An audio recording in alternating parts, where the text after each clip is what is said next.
So again, here's where we are. We're past the protest phase now. It's not a tailgate party at a football game. This is not a fun camp out. It's supposed to be a work detail. Work in that we're defending the Bundy Ranch. Work in that we should be focusing and marshaling and husbanding our material and equipment because we're going into a fight. Work because in order for something to be accomplished, you have to get dirty doing it. Even the possession of liberty, you will not be delivered in a feather bed to your liberty. That term was used by Franklin, by Jefferson, Sam Adams. Everybody understood what that meant. Everybody wants the box of chocolates. Everybody wants the candy at the end. But nobody likes the idea of that word, which I've said before, W-O-R-K. Now, there's many different elements on the ground with what's going on, and we've heard all kinds of fun stuff with what's happening with the Bundy Ranch as far as how things are or aren't going, what is or isn't getting done, and people are trying, and I don't doubt that. But no limitations, guys. How do you know, with the American War for Independence, Lexington. Does everybody remember Lexington and Concord? And you can't really put them together because they're two different elements, but they were happening the same day. They're the benchmark, but there were other towns that were attacked and were laid waste to worse than Lexington and Concord.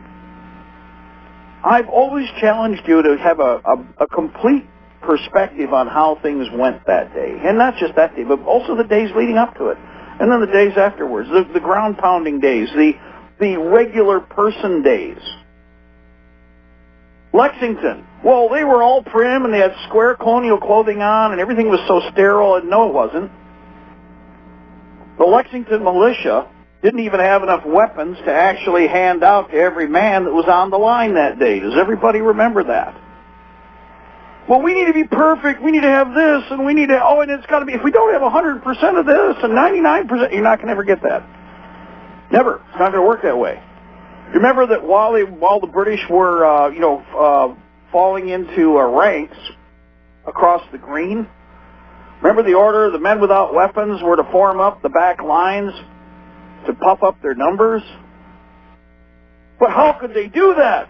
Well, the drones were coming, the red coat drones were coming, and they had so much power, and how could you do it? Oh my God! Wow. And by the way, there were people who should have been there who didn't show up who had guns.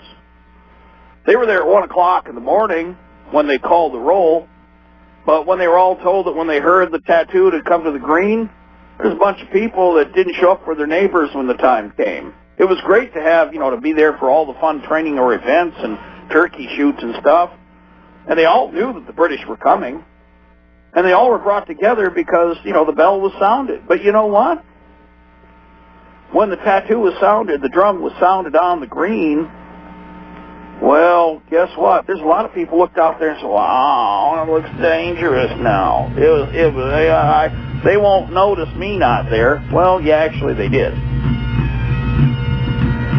So here we are, and we're past the protest phase, and now we have to take seriously what's going on, not just in Nevada, because do you think it'll stop with Nevada? Do you think it will stop with them piddling there in everybody's face? They're going to have to get puffed up, which, of course, everybody's doing the green weenie whiny thing. You see that in all these different articles. They're going to do this there, and they're going to puff up in other places. Yeah, what's your point? So we need to be ready for that, don't we? So we need to be able to beat back and do whatever. And then there's going to be provocateurs. Good. If they want to, here's how it works. Whatever they try to start, you stomp down harder. How's that sound? And half of that is the green weenies that are going to selectively tell you that you don't need to like that person anyway. It's not that he's a provocateur or she's a provocateur. It's that it's not going to be politically correct because I won't be able to keep doing what I've been doing. I'll have to put my money where my mouth is. That's what they're afraid of. That's what all these people are writing about. Because it's great to write about this stuff, but it's another thing to have to stand on the line and face down the beast, kids. Not all the ones that showed up. I also remember the ones that, they were there at 1 o'clock in the morning when they sounded the bell, but they weren't around when the real fighting came. You'll notice there's a lot of them like that that are in the Patriot movement as mouthpieces that, it's looking serious.